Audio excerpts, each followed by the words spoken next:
Hi, welcome to session 2 of the 9th topic of the semester. This is the last topic of the semester, titled Texas in the Age of Globalization from 1939 to the present. So we're going to look at now in this session, we're still again discussing the first part of this topic that deals with war, prosperity, and modernization. We were talking about that again in the first session. We were looking at, for example, Texas during this time participating during the Second World War. Again, that the Second World War initiates in 1939, but the United States moves into the war by the late 1941. So by the late of 1941, we're going to see, of course, the United States participating, of course, in this case, Texas as well. Again, we talked about, the great mobilization of troops, the deployment of U.S. forces to send forces to Japan to fight the Japanese, first in Asia, and then later on, of course, in Europe against the Nazis and Hitler. And of course, we talked about how Texas joined the U.S. Army, and there were about 3/4 million again, Texas soldiers that joined the U.S. forces. So we were looking at that quite extensively again. So what we see is that Texas is beginning to now participate, if you will, in the global scene, okay, in the international stage for that matter, because again, this is the age of globalization. There's no longer nations are simply isolated, again, and pretty much conducting their own affairs, in total isolation from one another, but rather we're going to see an increasing interaction between nations around the 1930s and 40s, again, onwards. Again, we now see the age of globalization, something we covered, by the way, quite extensively in the very beginning of session 1. So Texas is now beginning to move outward, so to speak, and one of the first instances of this experience was during World War II. Again, when it joins, again, the war, and again, 3/4 million Texans joined the armed forces. There were, of course, minorities there, Mexican Americans, African Americans, women, that, again, joined the U.S. forces, again, the armed forces. Of course, we're going to see also the expansion of military bases across Texas. We mentioned that as well in several of the major cities like Houston, Austin, San Angelo, San Marcos, Lubbock, Corpus Christi. Again, we see the expansion, of military bases as well. That was part of the change that, again, Texas is experiencing during this wartime, again, process in World War II. Of course, wartime production, Texas is going to also experience. We mentioned that again in session 1, that the expansion of military bases, of course, led to the creation of new industries like the aircraft, for example, factories, shipyards, refineries and steel plants. We talked about that quite extensively as well. Okay. The rapid mechanization of farms. We were talking about the mechanization of agricultural production because it was necessary, again, to supply the food that was needed for the country, but also for the troops fighting abroad. Okay, so we're going to see the introduction of new technologies as well in agriculture. That is going to also skyrocket, crop agriculture and the introduction of new crops. That Texas will no longer rely just on cotton production, but there's going to be a diversification, again, of different crops as well, animal farms as well.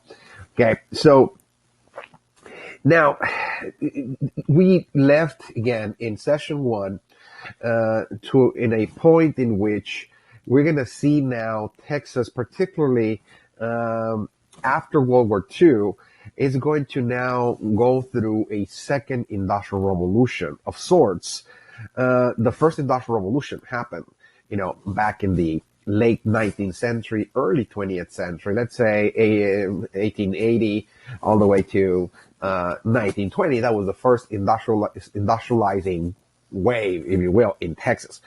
But it's not until the end of World War II that Texas is going to experience a second wave, a second industrialization that is also going to revamp, is going to transform Texas society in dramatic ways that is going to actually accelerate this modernizing project. Again, Texas is now is going to acquire a more modern outlook, a modern society again. That is going to very rapidly leave that frontier type of society of the past, that we discussed back in the 19th century, the frontier, how people, were riding horses and they were very rugged, very individualistic, lived in small towns, very traditional. That livelihood, that romantic, if you will, if we can actually call it romantic, but that kind of romantic existence of the past is going to disappear very rapidly. The old West, if you will, the old Texas West. And we're going to see the rise of a more modern, more dynamic, society. So let's go to our slide now so we can start covering then this process. Prosperity and modernity, again, comes to Texas after World War II. Again, and we're going to see, as I mentioned, a second industrial revolution in Texas. That is going to move Texas once and for all from an agricultural economy, because even though there were industries in the past, undeniably, we discussed that quite extensively in previous topics. There were the lumber industries, there were manufacturing, industry shops, there were, metal works and so on. The oil industry. Yes, it's true. But those were not necessarily the dominant economic enterprises of Texas. Agriculture was, of course, the dominant enterprise.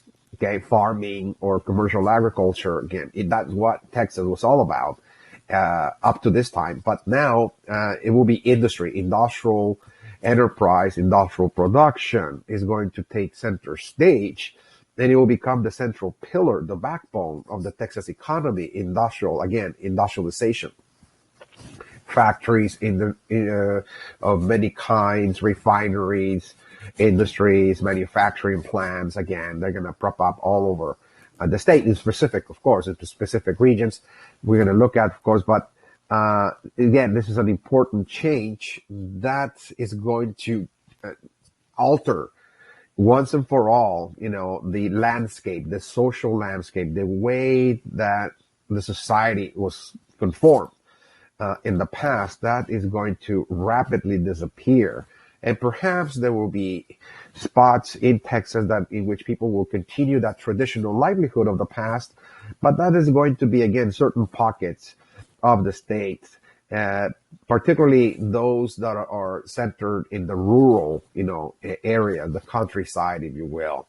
But even the countryside is rapidly, becoming more and more interconnected with the cities and the global stage as well. As we explained that again in session 1 with the rise of new technologies and so on. It is inescapable that people are becoming aware again of the global community, okay, and global news and so on. Because of new gadgets, new technologies that are appearing very rapidly. During this time, particularly after the 1950s onwards, okay, this technological revolution in communication systems. So let's look at the second industrial revolution in Texas that moved Texas from an agricultural economy to an industrial economy again. And it's to understand that, we have to look at, for example, the rise of new industries. Okay, we're going to see the proliferation of new industries that are going to become now the pillars, the central pillars of the Texas economy.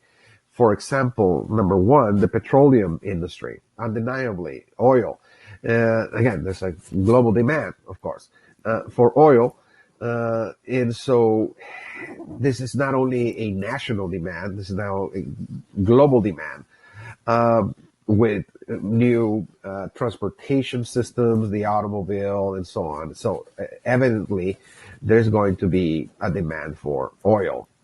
Um, and so Texas, of course, we discussed the development of the oil industry back in the 1890s and early 1900s along the Gulf Coast, but also in the areas where is the Lubbock, Odessa area as well of Texas, the oil fields. Okay, so those already existed, but they're going to now try to accommodate to the growing global market, okay, the growing demand, for oil.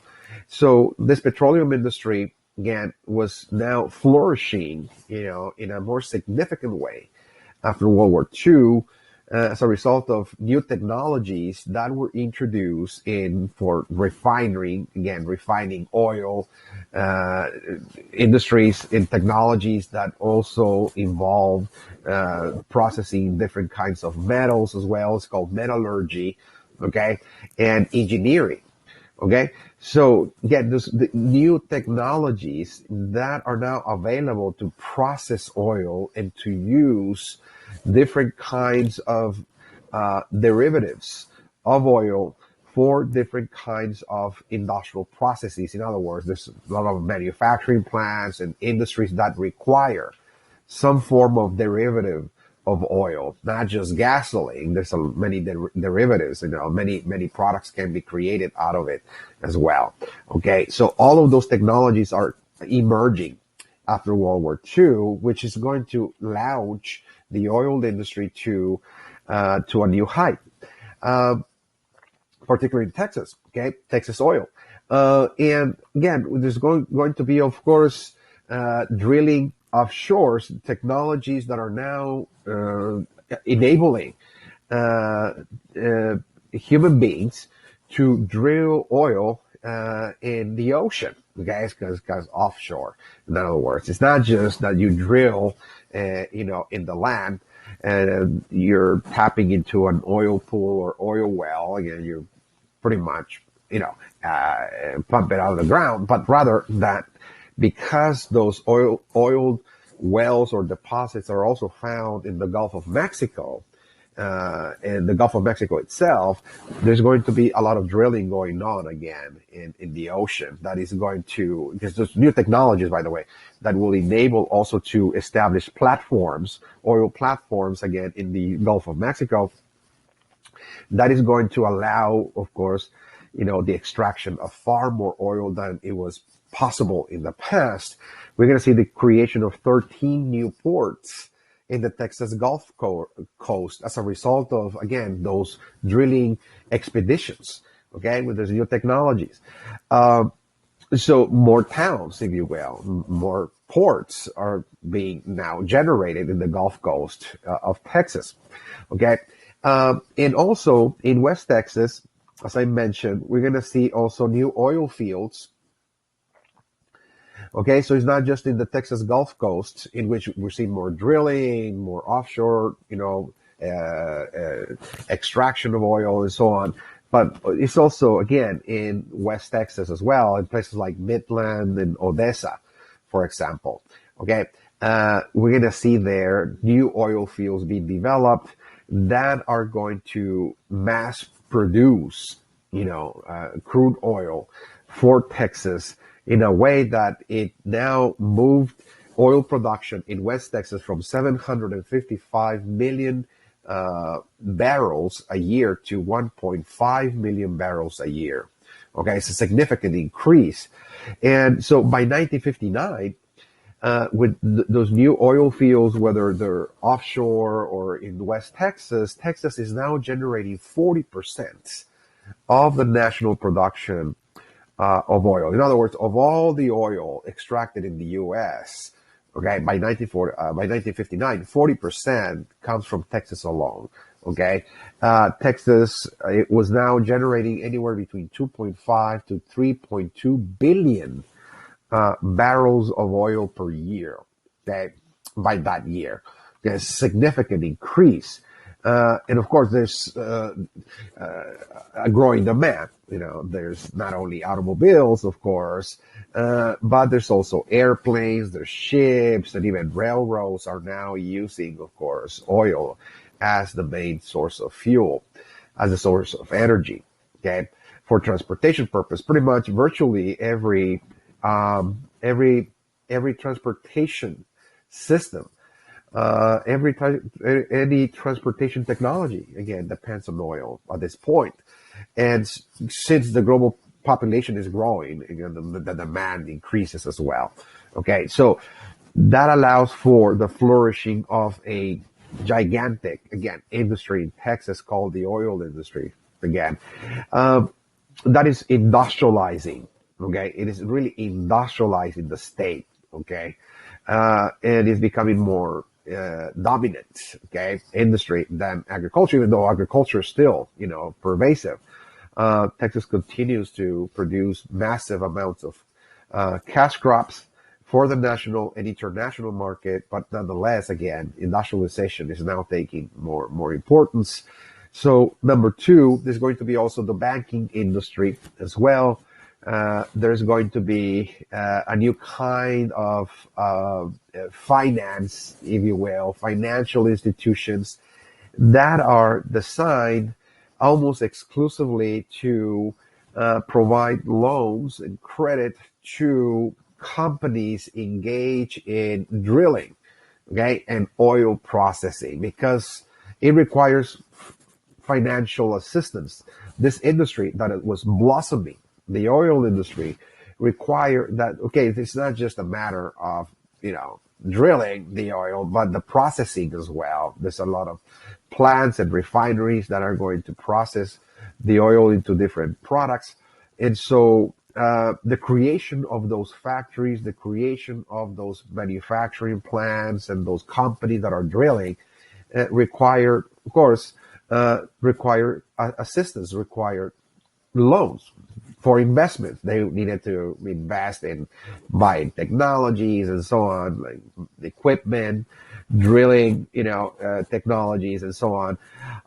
It's, buying land and so on. So again, there's going to be, of course, the growth also of a banking industry that was becoming very interconnected with the oil industry as well. Okay. In Texas. Okay. So we're talking about Texas particularly here. Okay. So, along with that, we're going to see, of course, manufacturing as well. Okay.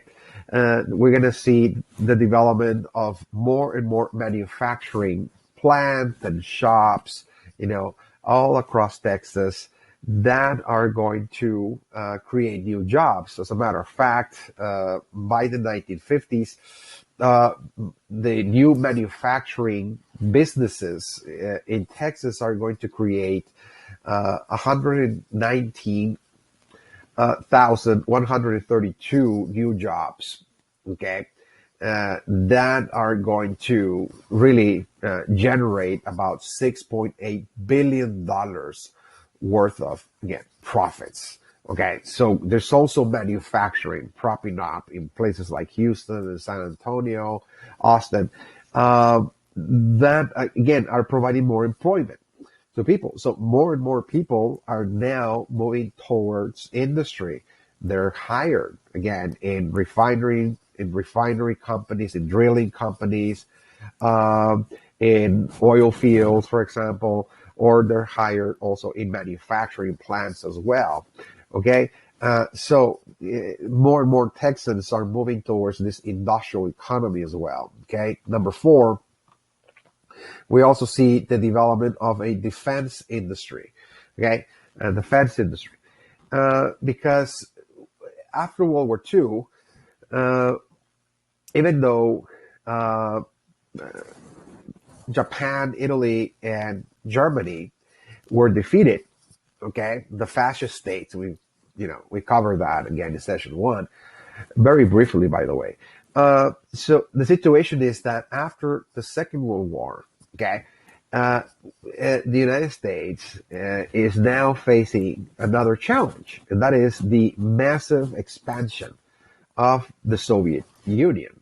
Okay, the Soviet Union is expanding in different places of the globe, like, for example, in Eastern Europe, and it's also trying to exert certain influence in parts of Asia, like Korea, for example, as well. So again, we see the development of the Cold War. The Cold War. The Cold War was a rivalry, a competition between the Soviet Union and the United States for about 40 years.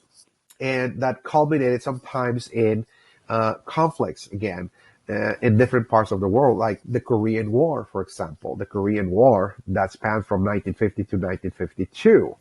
There was a Cold War conflict between communist and capitalist forces trying to determine the fate of Korea.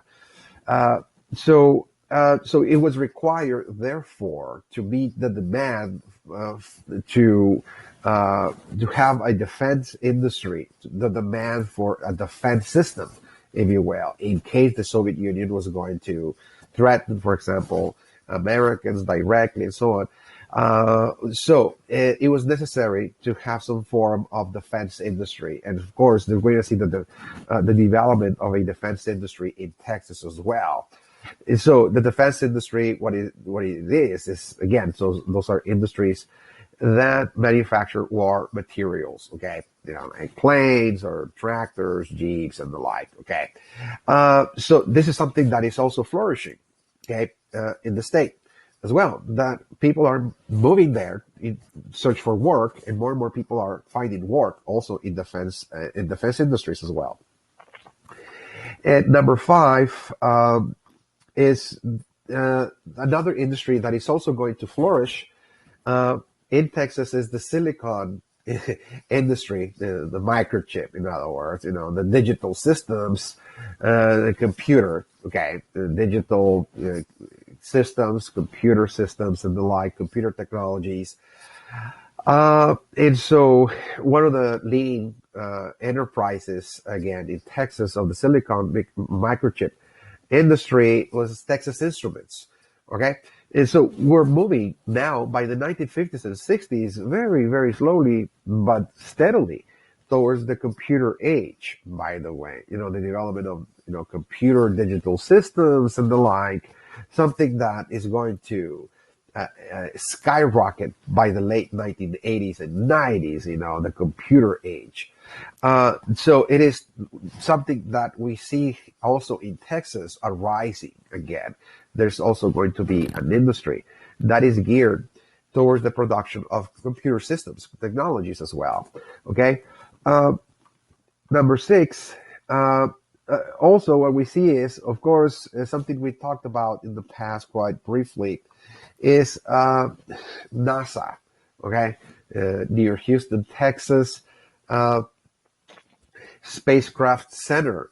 Again, that is also going to be an industry in its own right, so to speak. That is also going to generate jobs as well, particularly in the Houston area.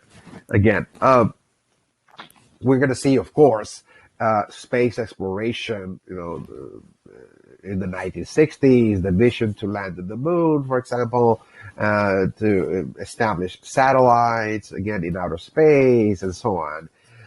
So NASA is going to be instrumental in providing, again, those types of space expeditions. Those are outer space expeditions, to explore the solar system and so on.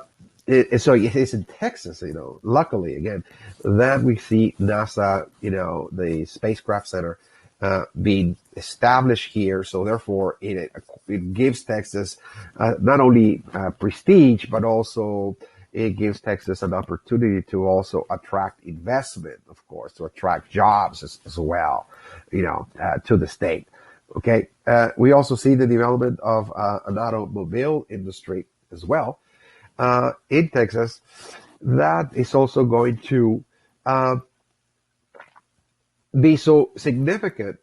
The automobile industry, this is just providing, of course, automobiles for the peoples of Texas, for the national market as well, the manufacturing plants of automobiles. Again, there's automobile companies that are moving into Texas for manufacturing purposes.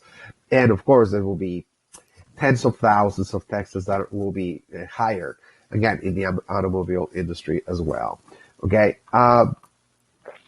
There's also number 8 going to be the food processing plants as well. For example, cereals or the canned industries, food, canned food, and so on, uh, within Texas as well. So we're going to see the proliferation of food processing plants. That is also going to industrialize more and more the economy of Texas in a way that industries will become the most important enterprise that are going to generate most of the jobs for people to actually earn their living. Okay, so there's again a multiplicity of different industries, about 8 different industries that we mentioned that are part of this second industrial revolution taking place in the state.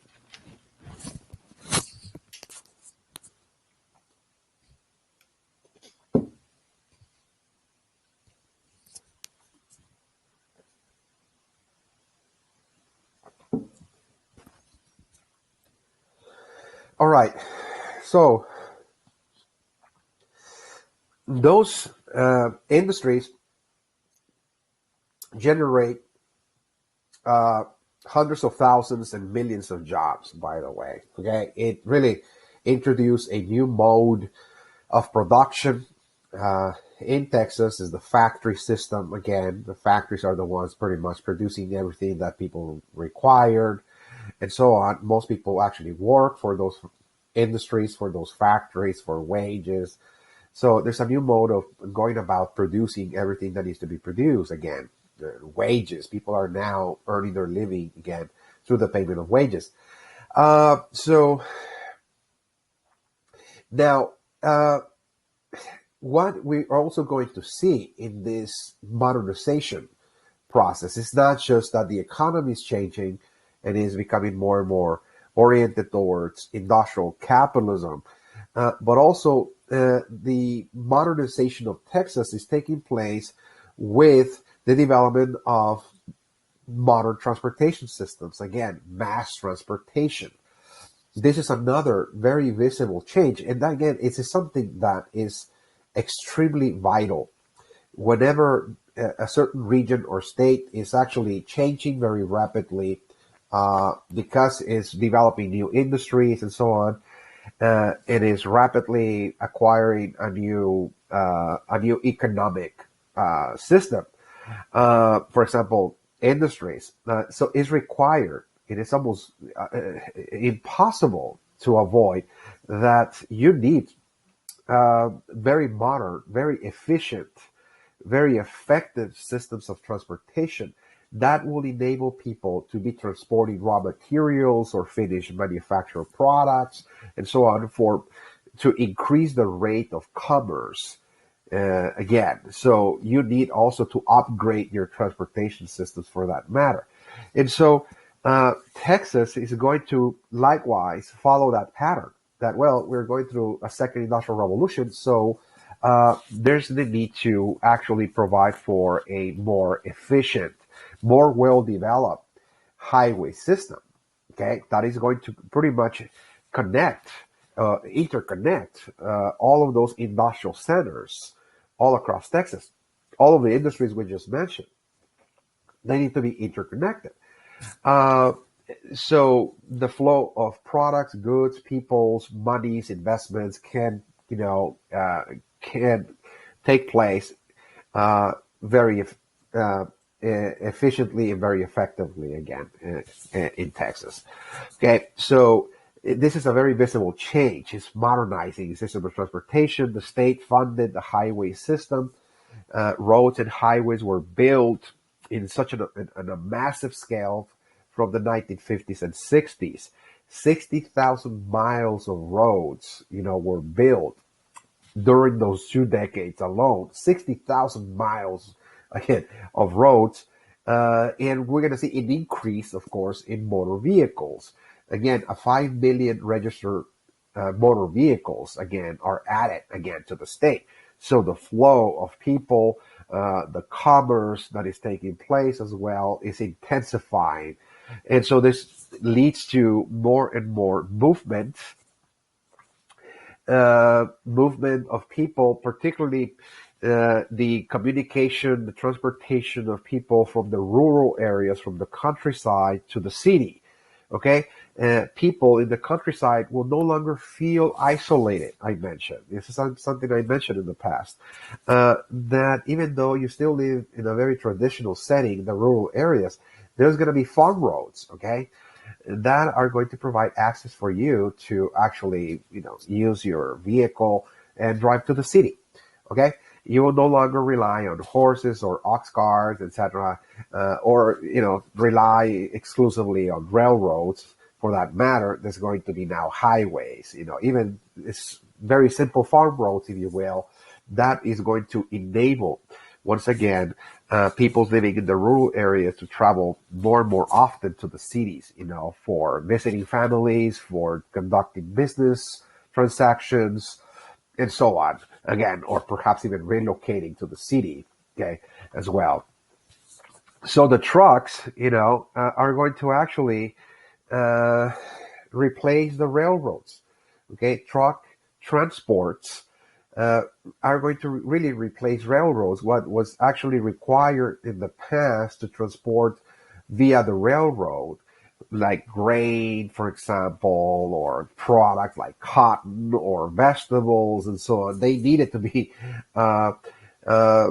shipped through the railroads. Now trucks are going to actually do that, by the way. That railroads will continue to have its relevance, by the way, again, because for example, like iron ore and coal, there's very heavy materials that could be only carried, by the way, through the railroads. But nonetheless, more and more traffic, again, is going to take place in the highway system by trucks, moving products. Okay.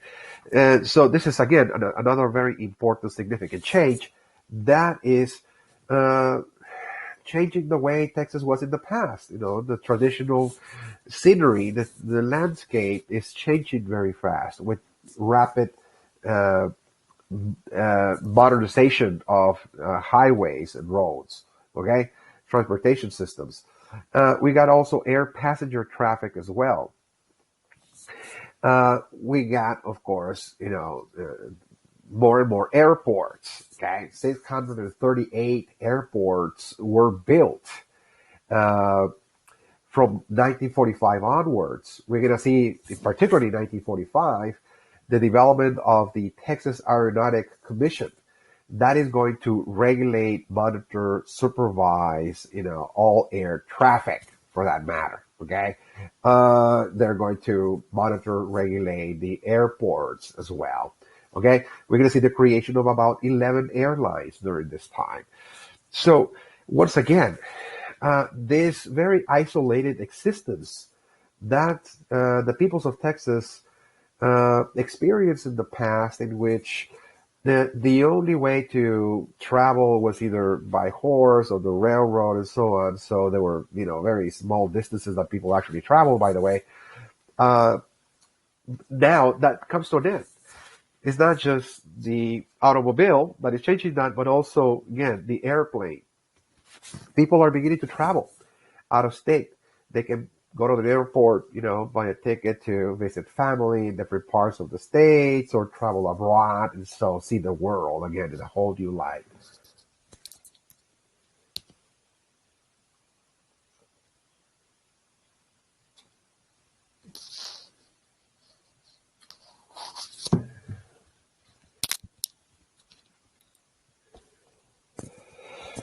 So, very, very important changes taking place here. Number three, it's also that we're going to see the rise of a tourist industry. This mass transportation that we're talking about also included the development of a tourist industry as well in the state of Texas. Because people are traveling more, they're going to have, of course, more and more opportunities to visit places. You got an automobile, or you get, again, the opportunity to fly to a different place and so on. And that is going to allow people to visit places to enjoy the, for example, different to enjoy different areas of Texas, for example, that they want to visit during vacation time, during the summertime or winter time. They would escape the routine of work, and they're going to vacation, so to speak. Okay, so Texas are going to be driving and flying for vacationing, and of course, merchants are going to notice. Okay, that is going to be a flow of visitors coming from different areas of Texas, but also they're coming from other states as well. That there's people coming from, let's say, New York, etc. And so they're going to accommodate in trying to actually create, places for the visitors to stay, like hotels, lodging, restaurants, resorts. And this is also going to lead to, again, a change in Texas as well, because there's going to be the rise of resorts, hotels, restaurants, and so on that are in specific areas, again, of Texas, particularly West Texas, also San Antonio as well. People want to visit certain landmarks and so on. And so we're going to see, again, the flow of foreigners, if you will, people coming not only from different parts of the United States, but also coming from different parts of the world. We're going to see this internationalism taking place in Texas as more and more visitors, more tourists are coming to Texas, again, to enjoy the scenery as well. Just a second.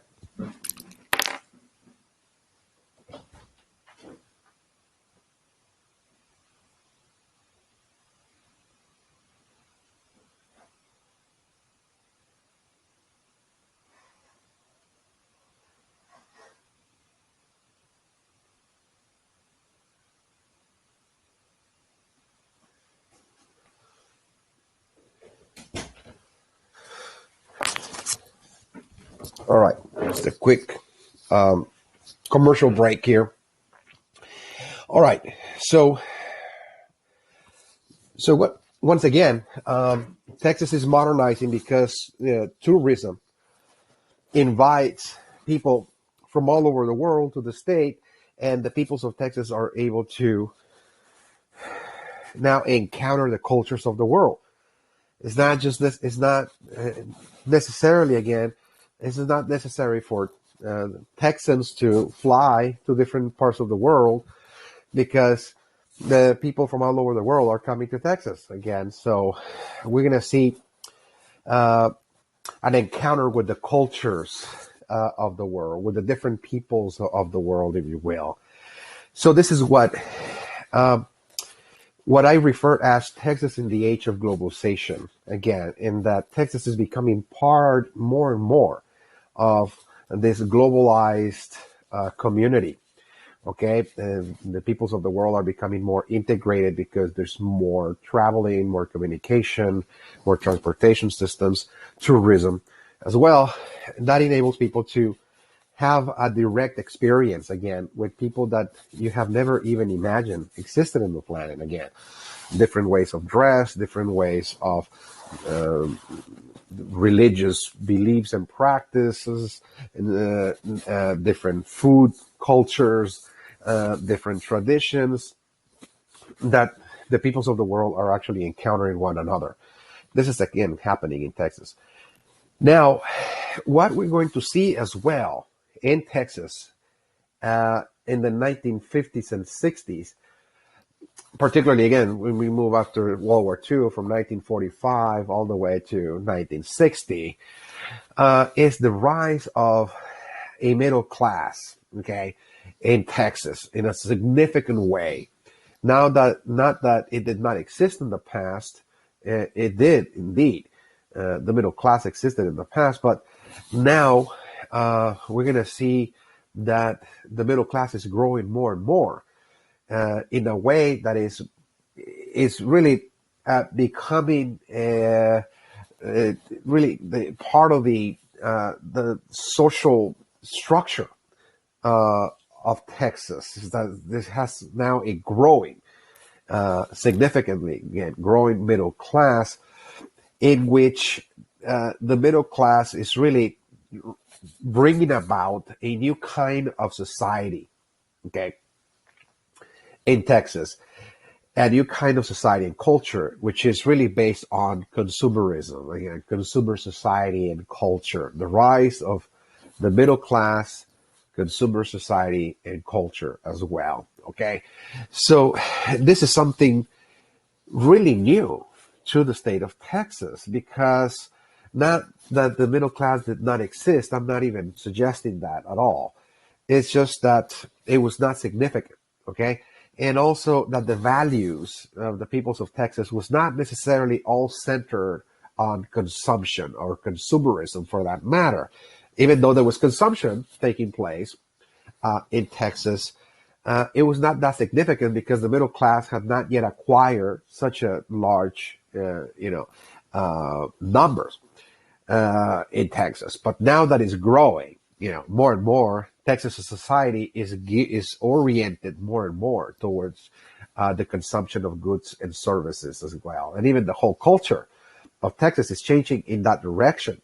That the values, what people value, what people think is important in life, is again attaining middle class status and using that status, that affluence, good income and so on, for the purpose of enjoying yourself, enjoying your existence on earth through the consumption again of goods and services. Now that there's a host of different industries, and we have transportation systems that are enabled, of course, the transportation of products in a very rapid way. So you can have access to a number of different products in the market. In your own city, in your own town, you're going to have a multiplicity of different products that you have never imagined before. Okay? So what led to the rise of the middle class that is going to bring this consumer society and culture is, again, the wartime industrial production of World War II, particularly. When World War II ignited in 1939, that really moved countries that were instrumental in supplying the war materials, so to speak, to the warring factions to actually meet the demand again for those war materials. So as the United States enters World War II, it was necessary again to meet the demand for the war materials and everything that was required again to win the war. So that kickstart, if you will, factories, manufacturing plants, industries in the United States, once again, after having been stagnant during the 1930s and the Great Depression, now industrial production is going to skyrocket, once again, particularly when we move into 1941, when the United States enters World War II. So that, of course, led to the creation of a multiplicity of different industries and so on. We already talked about, the second industrial revolution that took place in Texas, particularly after the end of World War II. About 8 different industries. We mentioned that, one by one. So because there's a lot of jobs, okay, because there's a lot of demand for products that during World War II were necessary to win the war, against the Japanese, the Italians, and the Germans. But now there's a Cold War, after World War II, there's now a Cold War between the Soviet Union and the United States, of course. So this wartime industrial production continues even into the Cold War, into the 1950s, 60s, and even into the 1970s as well. Okay, of course, the Cold War is not going to end until 1991.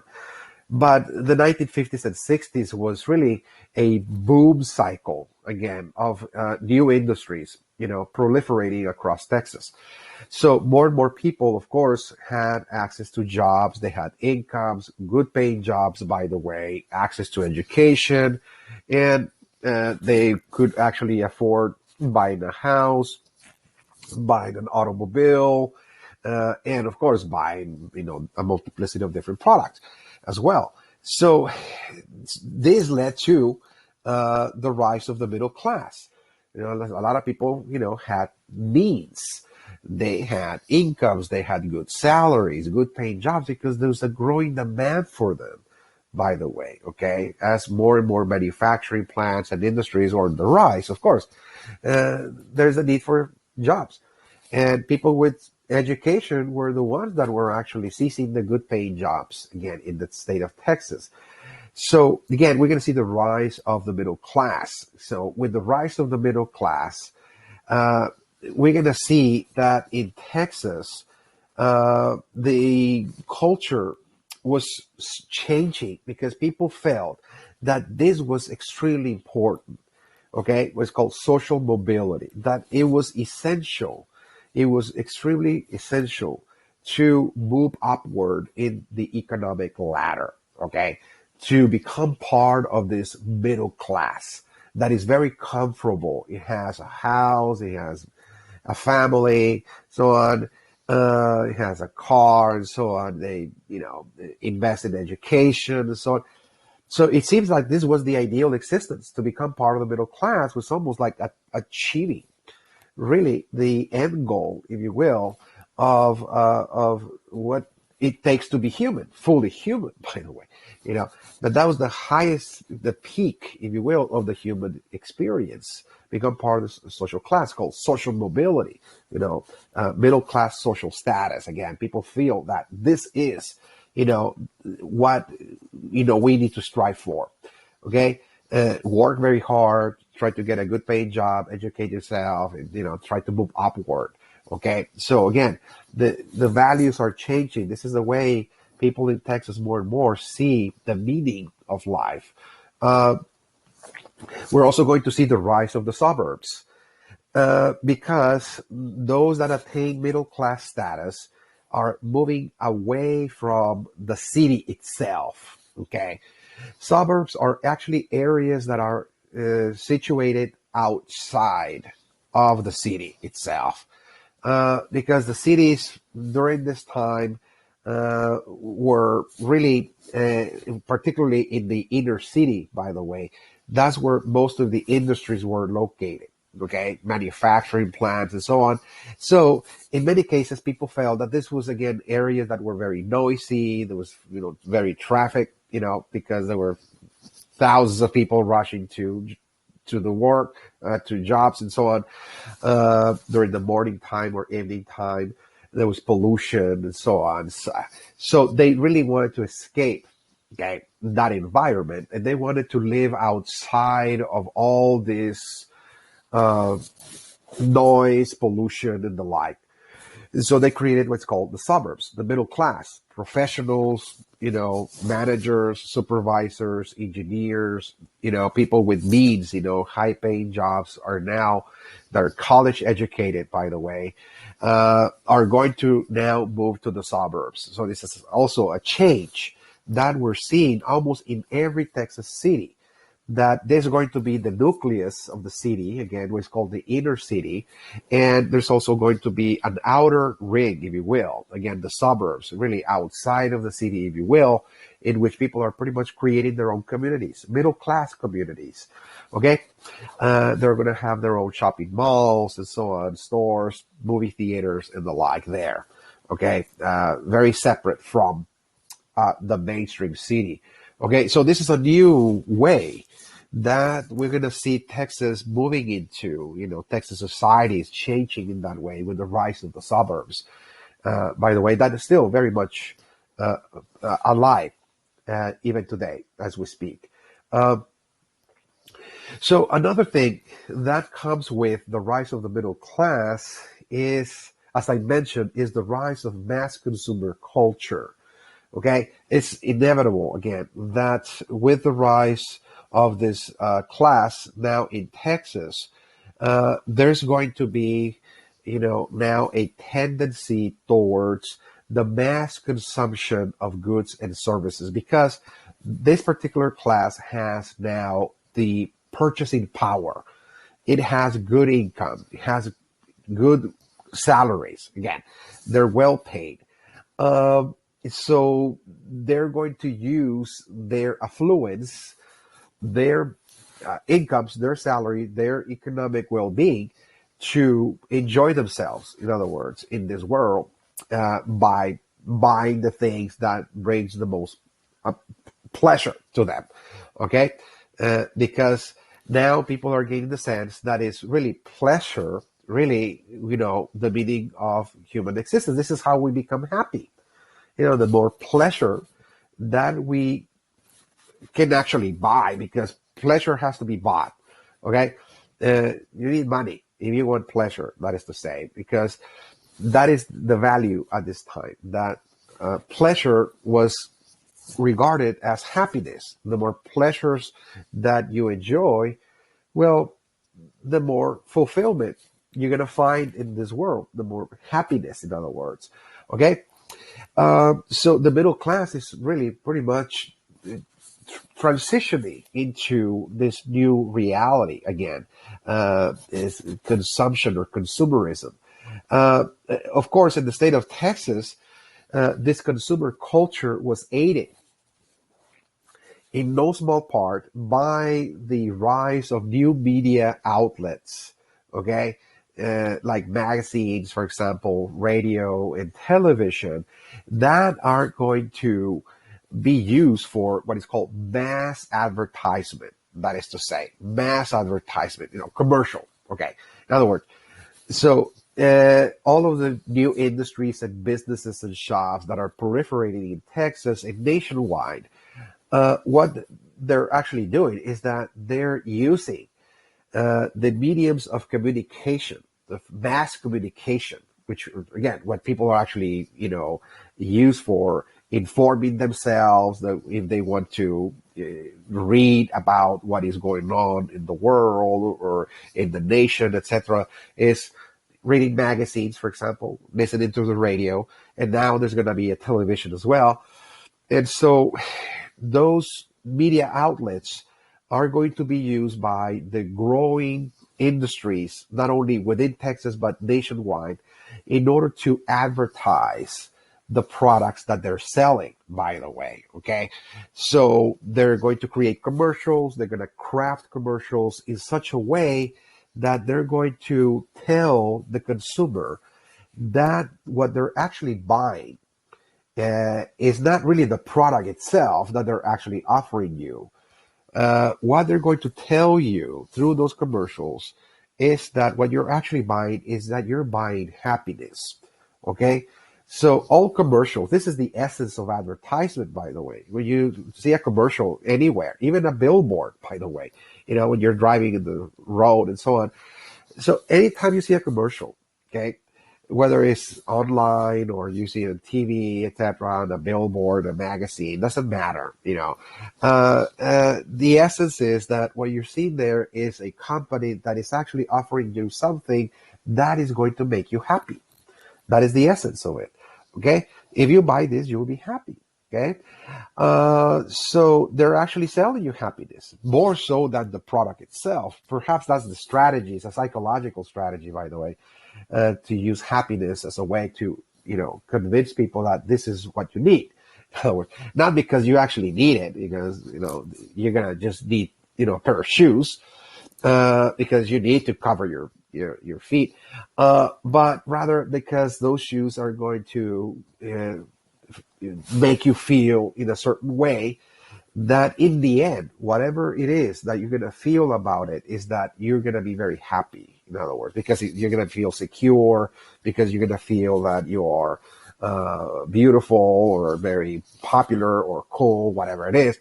But that makes you happy. In other words, well, that is the essence of advertisement. So this is more and more what we see in Texas, particularly by the 1950s.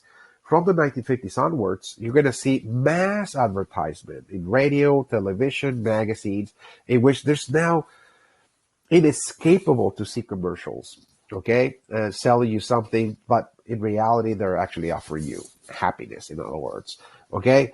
The consumption of happiness, and not only that, but also social status, that also the idea is that, well, if you want to demonstrate to your peers, to the members of your community, that you have now attained a middle class status, is that you need to buy this because this particular brand, this product with this brand is going to be so fancy, so classy, that if you buy it, you're going to also demonstrate that you have become part of the middle class, this successful class, in other words. Okay, so more and more people are becoming more and more oriented uh, towards that particular value of life. Okay, that this is what is valuable. We need to become part of the middle class, and we need to consume products because that's the way we become happy. In other words, okay. So with that, it's also going to come along with this consumer culture that I just explained. We're also going to see the introduction of new pleasures and leisure pastimes as well. That was part also, again, of the rise of this middle class, this consumer society and culture, is that, well, it is true, consumption is becoming central to people's lives, uh, but there's also the idea that when you become part of the middle class, you also have a significant amount of time, free time, to pretty much pursue activities that are going to bring you pleasure. You're going to engage in leisure pastimes as well. That is going to, again, pretty much enable you to enjoy your existence as well. Okay, because you work from Monday to Friday, then you have the weekends off. You perhaps have certain vacations, again, once or twice a year. And so you want to use this free time that you have because you're now acquired this new status in order to pursue those new pleasurable activities, if you will, like tourism. I mentioned San Antonio, Texas is going to be, part of the growing tourist industry in the state. Okay, and people are pretty much spending time, again, this leisure time, in visiting places for leisure, for amusement, visiting the missions and the religious Spanish missions, again, of the 16 and 1700s that are still there, the ruins or archaeological sites or landmarks and so on. There's also going to be film and movie theaters as well, all over Texas. People are going to also go to to watch movies, go to a film, or see a play, watch a play again, go to the theater. There's going to be plays now in the cities in which people can actually see an entire play from Shakespeare and so on. Again, it's this culture, if you will. You want to use your free time to also explore the high culture, if you will, again, by going to the movie theater. Sports as well. Okay, people spend some time in sports, attending football games. High school and colleges all over Texas are going to really invest significant resources in the development of football teams. And this is what people really enjoy. Parents seeing their children play in high school, events, sports events, football games, and so on, or college level football as well. This is going to be one of the preferred leisure activities in Texas. Golf as well, the development of golf courses. People use golf as a sort of therapy, to escape, the routine of work, to, stress management and so on. Very relaxing, etc. Again, Texans are going to be very fond of golf during this time. And this is, again, part of the rise of the middle class, by the way. The middle class is the one that is, in a certain sense, pretty much bringing that into existence, even though golf is associated with an elite, kind of pastime that only the upper class, the very, very rich, participate in. And that is partially true. This is not to deny that fact that the most affluent, the wealthiest people again in society are golfers. Of course, it's true. But the middle class, because it aspires for social mobility, it wants to move upward. It aspires to acquire a higher social status. Well, it sees in golf as a way to become part of this elite, if you will, in which, people that are very affluent, that have, good paying jobs and so on, a high status can participate in. So it's a way to pretty much try to show status as well, high status, golf. Not all people, of course. Some people actually find golf, very relaxing, by the way. This is not to generalize, but, there's a certain tendency, if you will, to participate in certain leisure pastimes as a way to demonstrate status.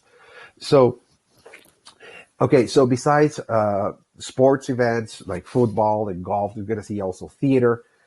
Theater plays, as I mentioned, dramas and all sorts of different plays are going to be also proliferating across Texas. This is what people, particularly the middle class, again, is very fond of, going to the theater, for example, okay, to watch a play. And there's also going to be, inside of the theaters, symphonies, okay, orchestras, operas that people are also very, very attracted to. Classical music, listening to the exquisite compositions, again, of the classical masters, the classical composers like Mozart, for example, Vivaldi, Bach, and so on. So again, people are going to be very, very amused, again, by those sounds, and it's very soothing, by the way. And people see that as part of the high culture as well. Look, this is high culture, comes from Europe. And so the middle class has that aspiration to absorb the highest expressions, the highest cultural expressions, again, of other civilizations or their own civilization, for that matter, their artistic expressions. Okay. And in Texas, this is happening, of course. And also, we're going to see popular music venues. This is another pastime. Pleasurable leisure pastime, so to speak. People are going to enjoy the new genres of the day, in which we see, of course, bands playing live again in venues, whether they're in restaurants or bars or they're outdoors in concerts. Again, there are going to be jazz bands, blues in Texas, the Texas blues around the Austin area. They're still very famous for, by the way. Country music is also going to be a kind of feature of Texas musical culture, and likewise rock and roll. Once we move into the 1950s and 60s, rock and roll is so going to become also central, to Texas music that most people are finding fulfillment. They enjoy, spending time in those venues because they now have the time to do that. So Texas is really changing in very dramatic ways because, again, the way people lived in the past is something we covered quite extensively in previous topics. By the 1950s and 60s, again, there's a whole new society. There's a whole new culture on the rise that is becoming more modern, more oriented towards the economy, like high social status, middle class, consumer values, for example, and of course a society that is enjoying, of course, their free time on venues and leisure pastimes and the like, again. And is finding more and more encounters with the rest of the world as well, again, through traveling and tourism and the like.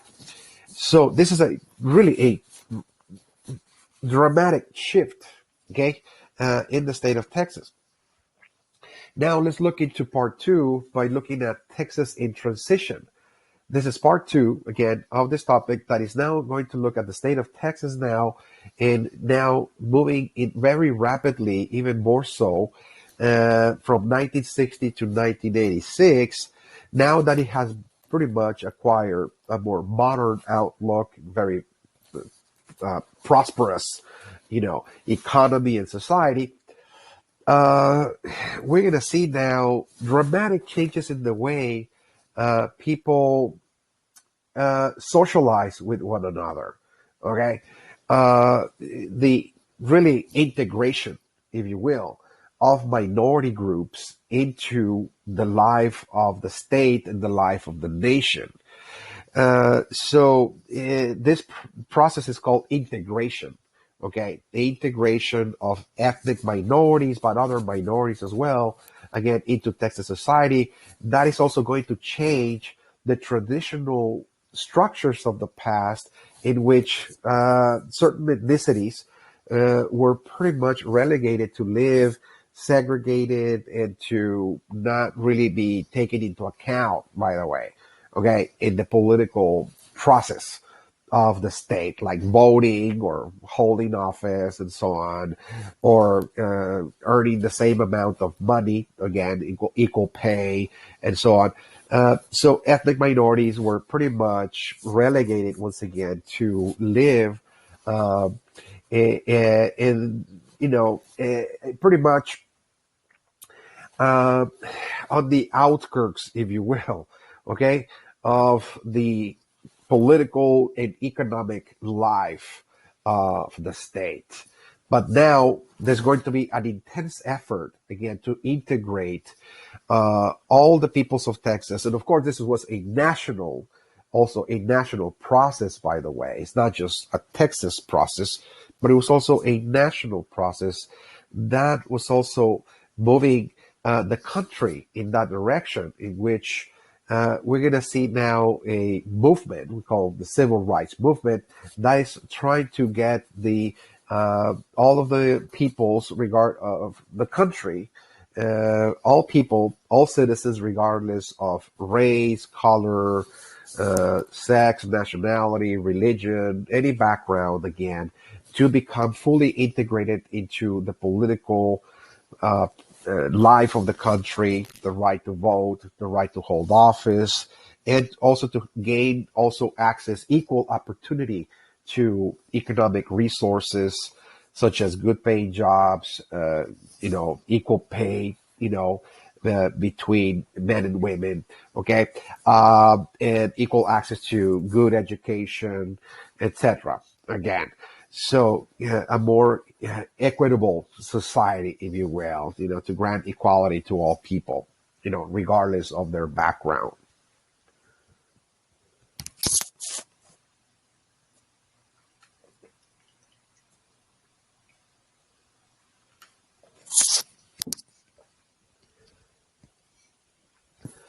So that's what we mean about Texas in transition.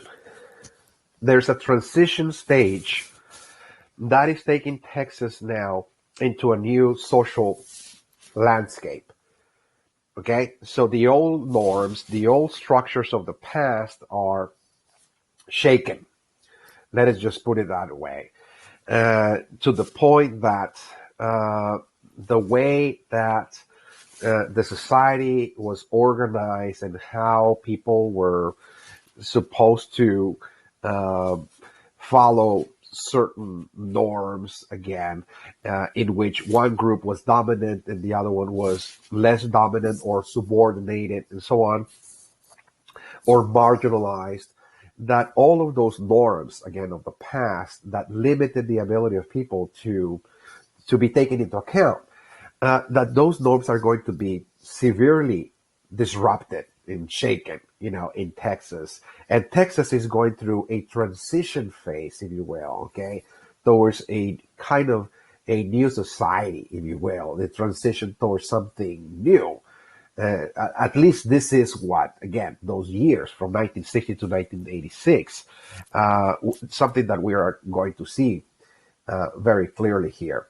Okay, so let's look at, just very quickly, okay, some of the issues that is going to move Texas towards this new reality, so to speak, okay?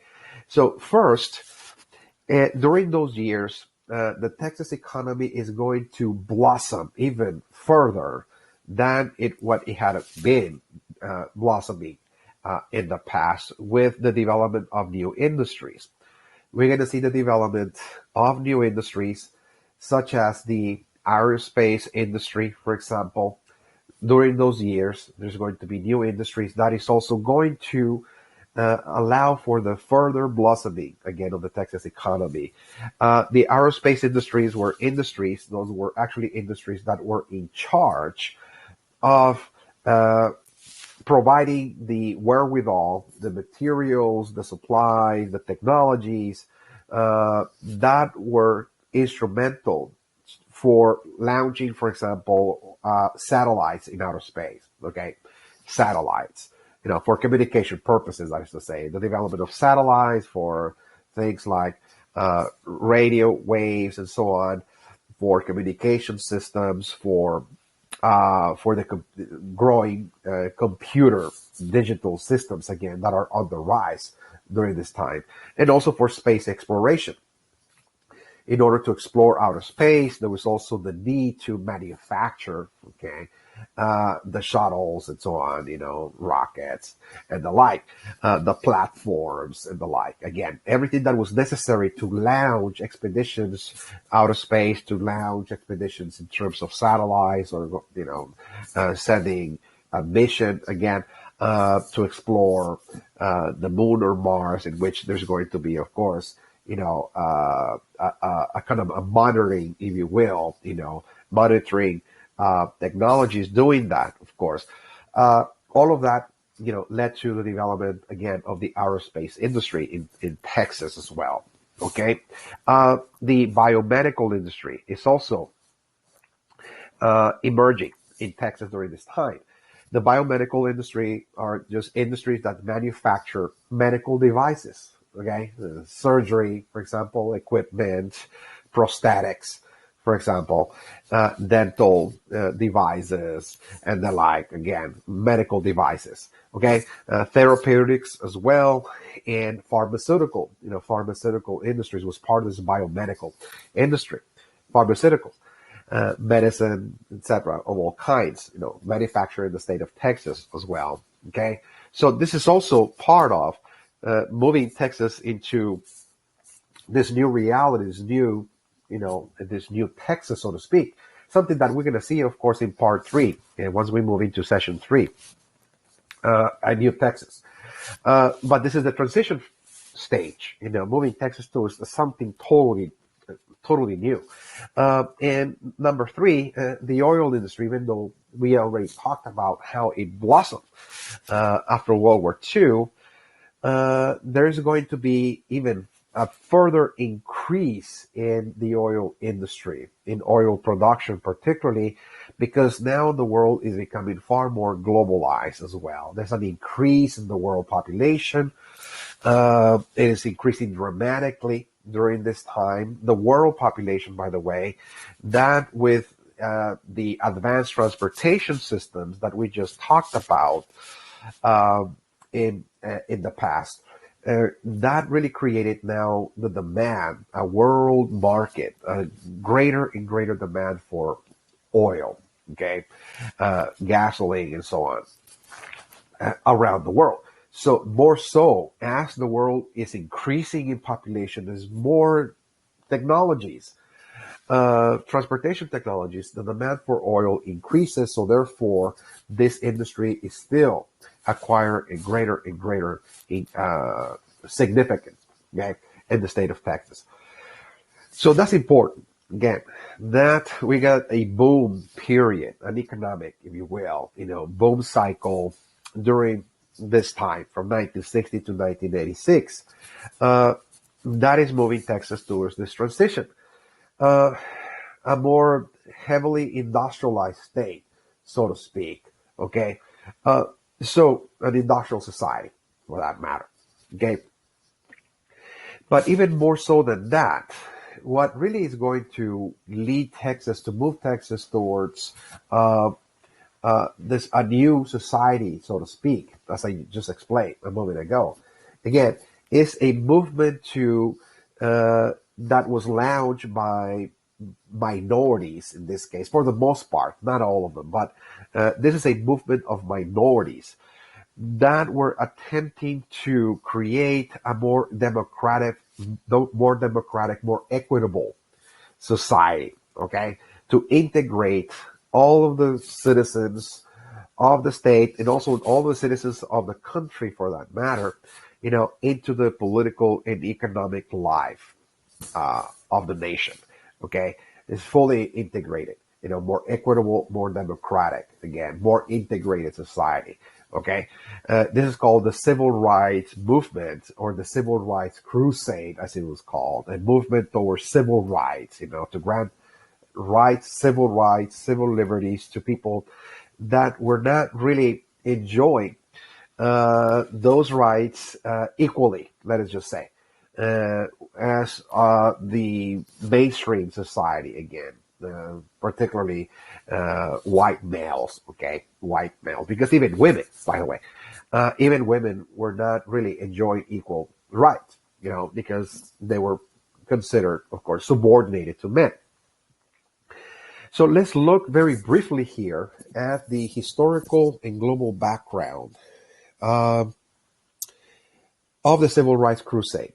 Okay, so it's very, it's going to be a very quick, pretty much, overview here, looking at the historical and global background. In other words, why is it that we're going to see in the 1960s, particularly the 1960s and 70s, a civil rights movement taking place in Texas is due to several factors that are historical, but also are factors that deal with this global or international context that Texas is now finding in itself in.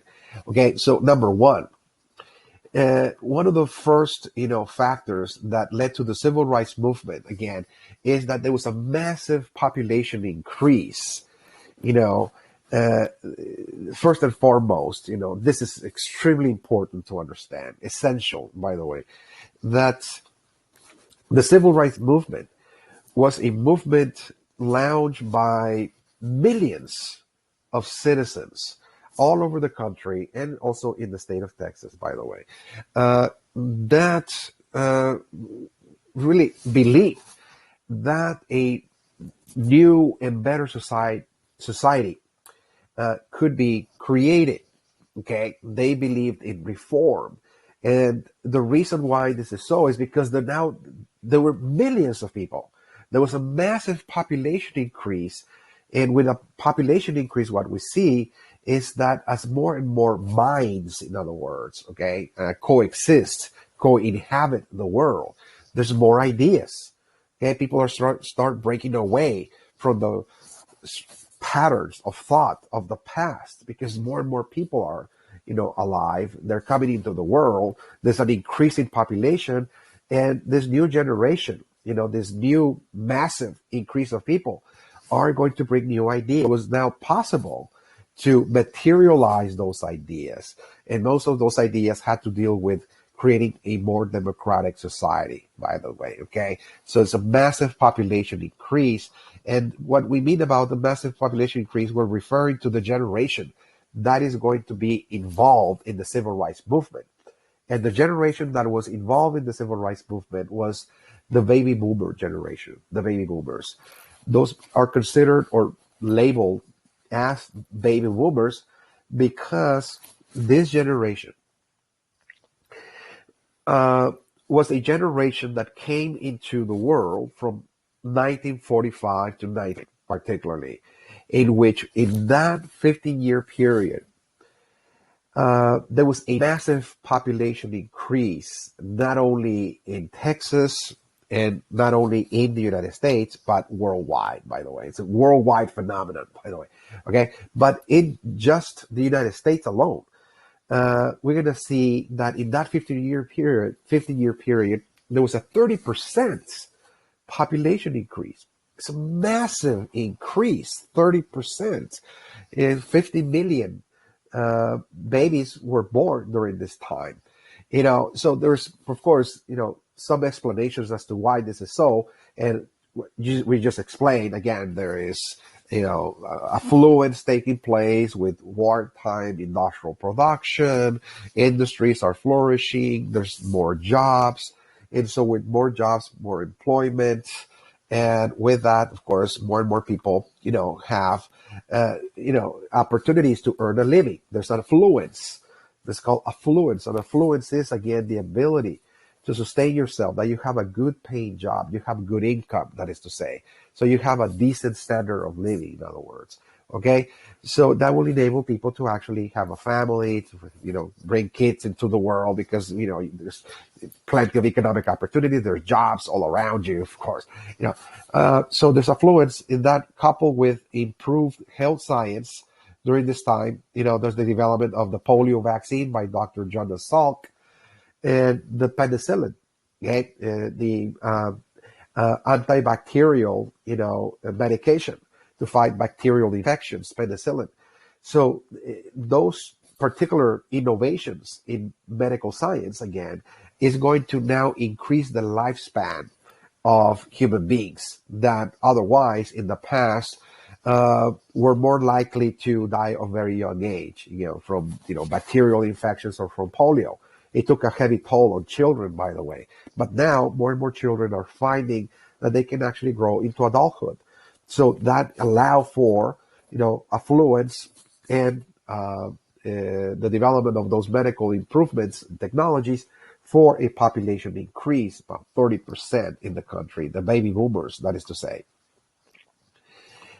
So this is a generation that is just so numerous, if you will, that by 1950s, they're going to be so numerous. So therefore, there's going to be a lot of ideas in the air, a lot of minds that are going to be pondering about the world around them.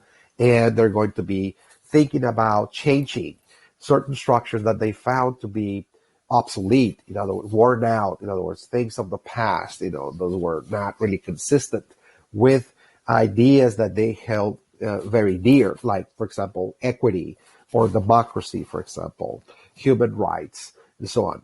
Okay, so that's number one. The other factor that led to this civil rights crusade is what is called the rise of a new form of liberalism. All right, there's new liberals on the rise.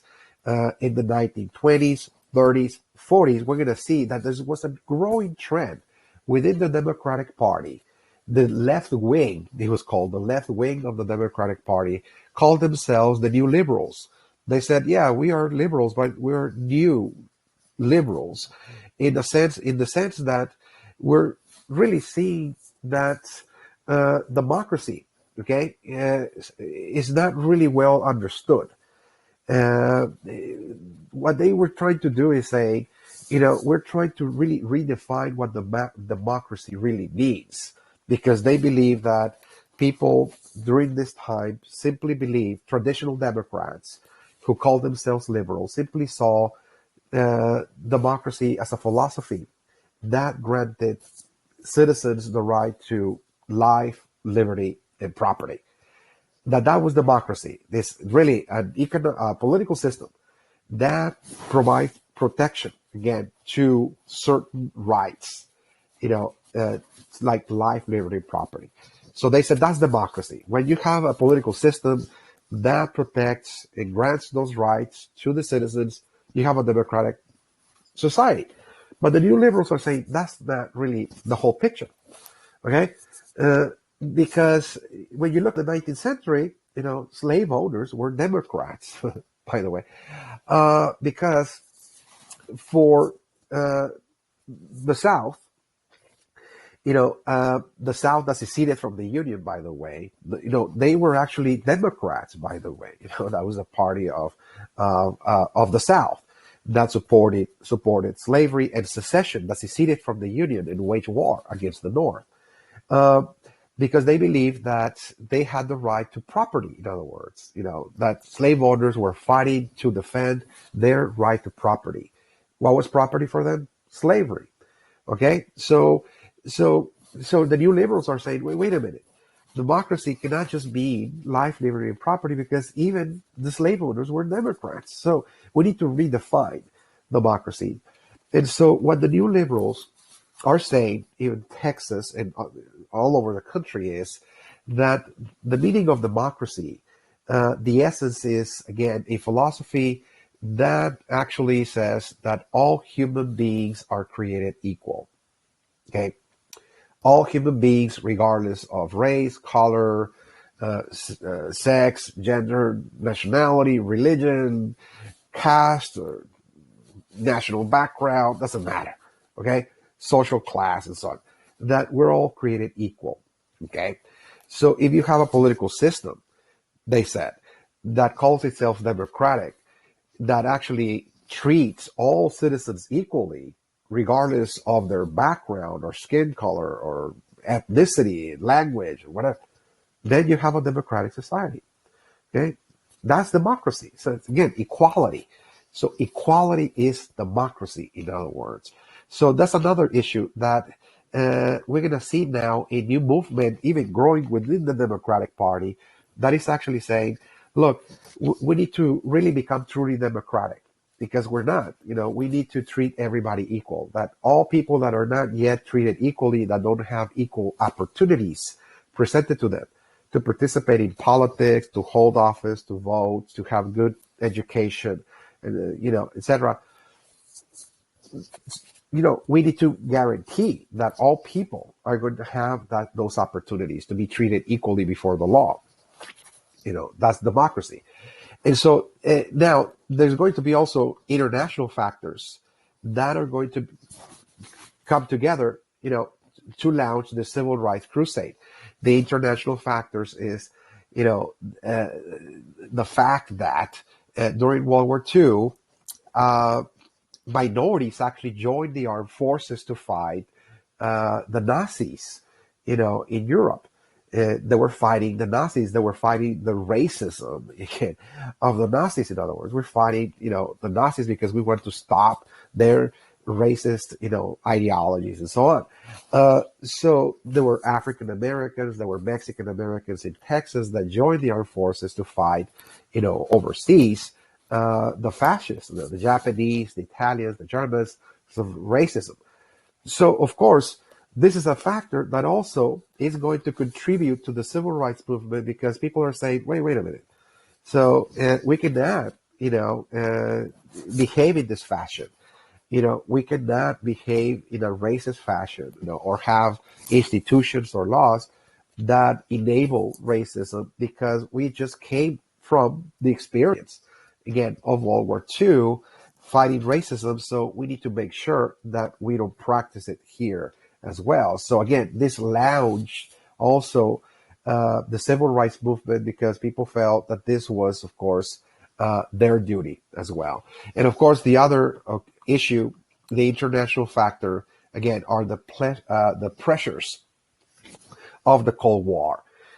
After World War II, there's now a competition between the Soviet Union and the United States. They're competing in the world stage to prove which system was going to be better, to create, the ideal existence for people.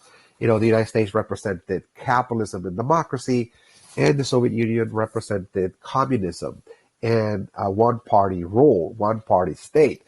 So they were competing to say which of those two can actually create the ideal conditions for people to live happy.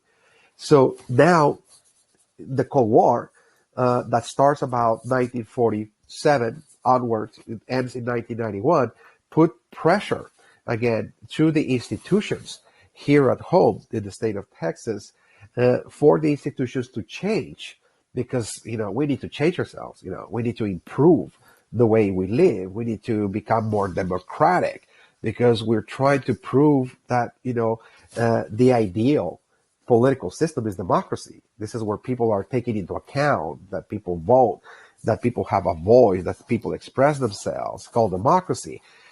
And so whatever elements, again, are in our society that are undemocratic, well, we need to address them, because we have now media, of course, television and so on, news, that inform societies around the world, how people live in different countries. So that means that other countries have access to, again, to see how we actually live here in the United States, and particularly here in the state of Texas. So we need to make sure that we change again those undemocratic, situations, those the undemocratic conditions that we still have, of course. So this is another issue that is going to lead to the civil rights movement.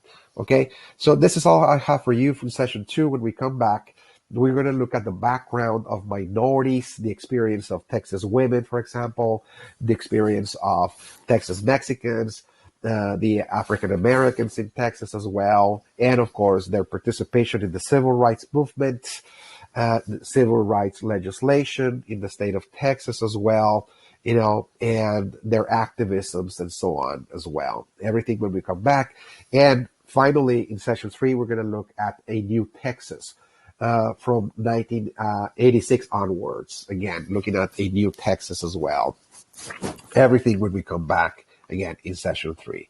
This is all I have for you. Then I'll see you then in the next session, session 3, for the conclusion of this last topic, Texas in the Age of Globalization. Everything when we come back. Thank you. Bye-bye.